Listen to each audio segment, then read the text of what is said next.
بسم اللہ الرحمن الرحیم۔ لاکھوں کروڑوں درود و سلام محمد مصطفیٰ صلی اللہ علیہ وسلم اور آل محمد پر۔ میں ہوں عمر دراز گوندل۔ سپریم کورٹ کل سے زیر بحث ہے اور وہ زیر بحث ہونے کی وجہ یہ ہے کہ جسٹس قاضی فائز عیسیٰ صاحب نے کل جو فیصلہ دیا ہے، اس کو فیصلہ کہیں یا پاکستان کی سیاسی جماعت کا کل جو عدالتی اور سیاسی قتل کیا گیا ہے، یا یہ کہا جائے کہ کل قاضی فائز عیسیٰ کی سربراہی میں پاکستان کی 3 رکنی بینچ نے وہی کام بطور جماعت تحریک انصاف کے ساتھ کیا ہے جو مولوی مشتاق نے ذوالفقار علی بھٹو کے ساتھ کیا تھا۔ مسئلہ یہ ہے کہ بھٹو صاحب کو پھانسی دی گئی تھی اور یہاں پہ سیاسی جماعت کو پھانسی دی گئی ہے۔ میں اس پہ سلمان اکرم راجہ صاحب کا ایک تبصرہ بہت شاندار بتانا چاہتا ہوں۔ ان کا ماضی میں بھی ہم نے بہت سارے ایسے فیصلے دیکھے ہیں جو بڑی شان سے دیے گئے، لیکن تاریخ اور عوام نے انہیں کچرے میں پھینک دیا۔ آج ان فیصلوں کا کوئی نام لیوا نہیں ہے۔ ایون وہاں پہ کسی بھی عدالتی فیصلے کے اندر ان پرانے عدالتی فیصلوں کا حوالہ نہیں دیا جاتا۔ لیکن اب سپریم کورٹ کے اندر ایک نئی ہلچل ہے۔ کل جب مطیع اللہ جان اور حسنات ملک گفتگو کر رہے تھے تو وہاں پہ مطیع اللہ جان نے یہ کہا کہ اعجاز الاحسن کا استعفیٰ قاضی فائز عیسیٰ کو بنیادی طور پہ ٹرے میں رکھ کے دیا گیا ہے، اور حسنات ملک کا تبصرہ یہ تھا کہ وہ جو کل فیصلہ قاضی فائز عیسیٰ نے سنایا ہے اور جسٹس اعجاز الاحسن کا جو استعفیٰ ہے وہ اب الگ الگ نظر سے نہیں دیکھے جا سکتے۔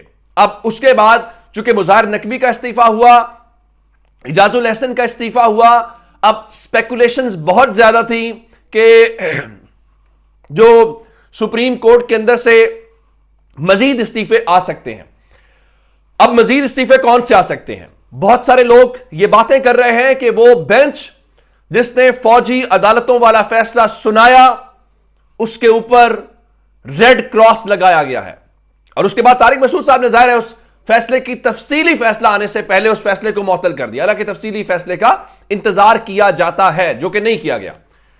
اب سپریم کورٹ سے کس کا استعفیٰ؟ آخر سپریم کورٹ کے ججز استعفیٰ کیوں دے رہے ہیں؟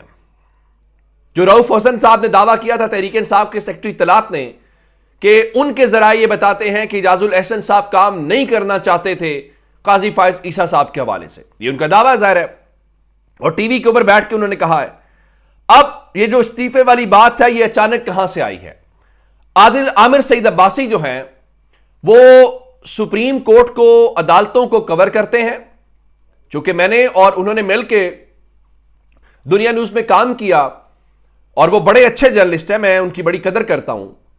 اب اس وقت وہ پبلک نیوز کے اسلام آباد کے بیورو چیف ہیں، اور اس میں کوئی شک نہیں ہے کہ کورٹ کے اوپر ان کی اتھارٹی ہے۔ آج 7:51 پہ انہوں نے خبر بریک کی، اور خبر کیا بریک کی؟ خبر یہ بریک کی کہ عدل کے ایوان سے کل ایک استعفیٰ آ رہا ہے۔ عدل کے ایوان سے کل ایک استعفیٰ آ رہا ہے، اور وہ بھی دوسری طرف سے۔ اب یہ جو دوسری طرف ہے یہ امپورٹنٹ بات ہے، یعنی کہ ظاہر ہے سپریم کورٹ کے اندر گروپنگ ہے، آپ اس کو مانیں یا نہ مانیں، یعنی ایک قاضی فائز عیسیٰ صاحب کا گروپ ہے، ایک دوسرا گروپ ہے۔ دوسرے گروپ سے مراد ہے جس میں مظاہر نقوی صاحب تھے، اعجاز الاحسن ہے، یا جسٹس منیب جو جسٹس بندیال کے قریب تصور کیے جاتے تھے۔ اب قاضی فائز عیسیٰ صاحب والا گروپ کون سا ہے؟ وہ دوسرا گروپ ہے جس میں اطہر من اللہ صاحب دکھائی دیتے ہیں، یا منصور علی شاہ صاحب۔ ظاہر ہے کوئی گروپنگ لکھا تو نہیں ہوا، ایک تاثر ہے ان کے بارے میں۔ اب اس کا مطلب یہ ہے کہ قاضی فائز عیسیٰ صاحب کا جو گروپ ہے اس میں سے استعفے کا شور ہے۔ وہ کون ہے؟ اطہر من اللہ صاحب ہے، یا جسٹس یحییٰ آفریدی ہیں؟ کہیں کوئی اختلافی یا اضافی نوٹ لکھنے والا جج تو نہیں ہے؟ چونکہ شہر اقتدار سے اس وقت بہت زیادہ چہمگوئیاں اور بہت ساری افواہیں ہیں۔ اب لوگوں کا عامر سعید عباسی کی خبر ہے کہ کل استعفیٰ آ رہا ہے، لیکن دوسری جانب کچھ اور بھی کورٹ رپورٹرز ہیں، جس طرح حسنات ملک ہے، ان کا خیال ہے کہ انہوں نے لکھا اپنے ٹویٹ کے اوپر ڈونٹ تھنک سو، ان کا خیال ہے کہ استعفیٰ نہیں آ رہا۔ لیکن بہرحال کچھ نہ کچھ ضرور ہے سپریم کورٹ کے اندر، اور چیزیں ٹھیک ورکنگ میں نہیں ہیں۔ ورکنگ سے مراد ہے کہ وہ کہتے ہیں نا کہ all is not in control. اس طرح سے چیزیں دکھائی دے رہی ہیں. نمبر 1. نمبر 2, ایک اور بڑی خبر ہے. اور بڑی خبر کیا ہے؟ میں نے آپ کو کہا تھا کہ میری رائے ہے کہ پاکستان تحریک انصاف کو سپریم کورٹ میں جو انہوں نے پیٹیشن دائر کی ہوئے لیول پلینگ فیلڈ کی وہ واپس لے لینی چاہیے. اب سے تھوڑی دیر پہلے جو رؤف حسن ہے پاکستان تحریک انصاف کے سیکرٹری اطلاعات, وہ ARY کے اوپر بیٹھے ہوئے تھے اور انہوں نے یہ کہا کہ پاکستان تحریک انصاف جو ہے وہ لیول پلینگ فیلڈ کی جو پیٹیشن ہے سپریم کورٹ آف پاکستان کے اندر اس کو واپس نہیں لے رہی. ایک گگلی تو ہوئی یہ.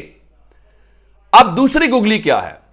چونکہ اس کا پلان یہ ہے کہ پاکستان تحریک انصاف کو جو بلے کے نشان کے اوپر نہیں جانے دیا گیا اس کی وجہ کیا ہے؟ ایک تو ووٹر کو کنفیوز کرنا, کیونکہ دیکھیں نا جب آپ کسی حلقے میں جاتے ہیں نا تو دو طرح کا ووٹر ہوتا ہے. یعنی آپ اگر الیکشن لڑ رہے ہوں تو ایک آپ کا ذاتی ووٹ ہوگا, آپ کی برادری کا, آپ کے تعلقات کا, جو آپ نے لوگوں سے وہاں پہ کام کیے ہوئے. کچھ ووٹ ہوتا ہے پارٹی کا ووٹ, جیسے لوگ عمران خان کے نام پہ ووٹ دینا چاہتے ہیں تحریک انصاف. اب وہ بندہ ہو سکتا ہے اس کینڈیڈیٹ کو جانتا بھی نہ ہو. اب ووٹر ہو مثال کے طور پہ خانے وال, DG خان, کسی جگہ پہ بھی, لیکن وہ رہتا ہے لاہور, اسلام آباد, کراچی میں ہو. اب وہ کینڈیڈیٹ کو نہیں جانتا, نہ اس کا اس سے کوئی واسطہ ہے. اب وہ کراچی سے بھی ووٹ دینے کس کو آئے گا؟ عمران خان کو دینے آئے گا. تو مقصد یہ تھا کہ اس ووٹ کو تقسیم کر دیا جائے, عمران خان کے نام کے اوپر ووٹ توڑ دیا جائے, کیونکہ نشانی بلا نہیں ہے. دوسرا یہ تھا کہ اگر وہ آزاد امیدوار جیت بھی جائیں تو اس کے بعد وہ جب قومی اسمبلی میں آئیں تو دبا شبا کے, گرفتاریاں ڈال کے ادھر ادھر سے ان کو اپنے ساتھ شامل کر لیا جائے. اب ہوتا یہ ہے کہ جب آپ قومی اسمبلی یا صوبائی اسمبلی کا الیکشن جیتتے ہیں تو قانون آئین کے تحت آپ کو 7 دن کے اندر اندر کسی بھی سیاسی جماعت کا حصہ بننا ہوتا ہے. آپ حکومت کا حصہ بن سکتے ہیں, آپ اپوزیشن کا حصہ بن سکتے ہیں. تو آپ وہاں پہ جب کسی کا حصہ ہی نہیں بنیں گے تو کل کو آپ ادھر ووٹ دیں ادھر جائیں, آپ کے اوپر نہیں ہوگا. اب اس کا پاکستان تحریک انصاف نے ایک حل نکالا اور یوں قاضی فائز عیسیٰ کے فیصلے کا ایک توڑ بھی نکالا ہے.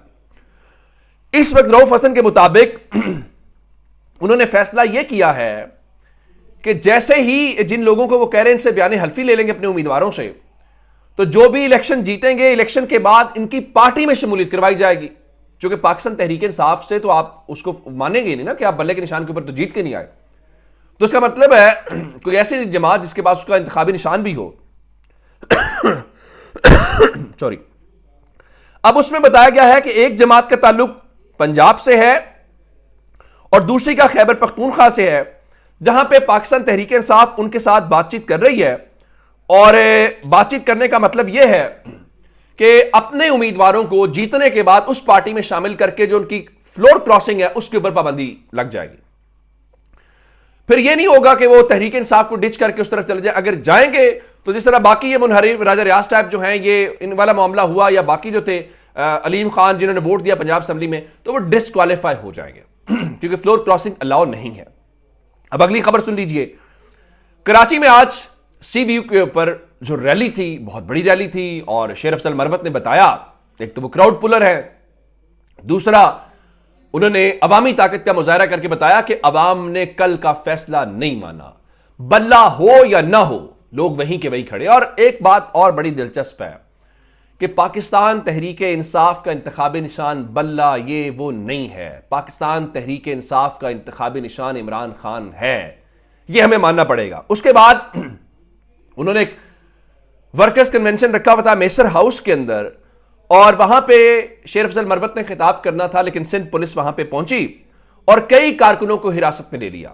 اب مقبول باقر صاحب جو CM ہے سندھ کے, آپ کو پتا ہے وہ کون ہے؟ وہ سپریم کورٹ کے ریٹائرڈ جج ہیں. ریٹائرڈ جج یا ججز سپریم کورٹ کے, آپ ہم وہ کہتے ہیں آئین کی بات کرتے ہیں, قانون کی بات کرتے ہیں, لیکن جب عملیت کی بات آئی ہے تو مقبول باقر صاحب کو دیکھ لیں. اور اس کے بعد یہ جو محسر ہاؤس کے اندر ریڈ کیا جا رہا ہے وہاں پہ آپ نے لوگوں کو مارا پیٹا. شیر افضل نے پھر لوگوں کو کال دی کہ آپ وہاں پہ پہنچیں. اندازہ کریں کہ ایک جانب پولیس تحریک انصاف کے ساتھ یہ سلوک کر رہی ہے, دوسری جانب الیکشن کمیشن نے IG خیبر پختونخوا کو ایک خط لکھا ہے جس میں یہ کہا ہے کہ فضل الرحمان کی جماعت کے جو کارکنان ہیں ان کو باقاعدہ سیکیورٹی فراہم کی جائے. آپ ان کو ضرور سیکیورٹی فراہم کریں، اس پہ کوئی اختلاف نہیں ہے. کسی کو مسئلہ ہے تو اس کا حل ہونا چاہیے. لیکن یہ جو تفریق ہے، یہ جو پک اینڈ چوز ہے، یہ نہیں ہونی چاہیے. اس کا مطلب کیا ہے؟ وہ کہتے ہیں کہ قانون اندھا ہوتا ہے. اس کا مطلب یہ ہوتا ہے وہ تفریق نہیں کرتا. لیکن ہمارا قانون اتنا اندھا ہو گیا ہے کہ وہ دیکھتا ہی نہیں ہے تحریک انصاف کو. تو اور اگر دیکھتا ہے گرفتاریوں کے لیے چادر چار دیواری اور ان چیزوں کو کرتا ہے، ادروائز جو ہے ہمیں وہ نظر نہیں آتا. اب ایک جانب یہ صورتحال ہے. دوسری وہ بلے کے نشان لینے والوں کی ایک اور خبر آپ کو سنانا چاہتا ہوں. آج میں دیکھ رہا تھا کہ سوات کا حلقہ ہے PK4، یہ صوبائی اسمبلی جو خیبر پختونخوا کی ہے. وہاں پہ کینڈیڈیٹ ہے علی شاہ. اب علی شاہ کی حمایت کی ہے پاکستان تحریک انصاف نے. علی شاہ آج لوگوں کے سامنے آئے، قرآن پاک اٹھایا، اس کے اوپر حلف لیا کہ میں جیت جاؤں یا میں ہار جاؤں، میں عمران خان کے ساتھ کھڑا رہوں گا. اب مجھے یہ بتائیے، جہاں پہ وہ کیوں حلف دینے پہ آئے؟ ان کو پتا ہے کہ لوگ اس شخص کو صرف ووٹ دیں گے جو یقین دلائے گا کہ عمران خان کے ساتھ ہے اور عمران خان کے ساتھ رہے گا. اب آپ انتخابی نشان لینا چاہتے ہیں اور آپ کا خیال ہے کہ ان چیزوں سے کوئی فرق پڑ جائے گا، تو میرا خیال ہے کہ آپ سمجھ نہیں پا رہے. دیکھیے، تاریخ اور ماضی یہ بتاتا ہے کہ طاقت، جبر وقتی طور پہ کامیابی ہوتی ہے، لیکن پھر سیاست والے اور سیاستدان ایٹ دی اینڈ سرخرو ہوتے ہیں. اپنا بہت سارا خیال رکھیے گا. خدا حافظ.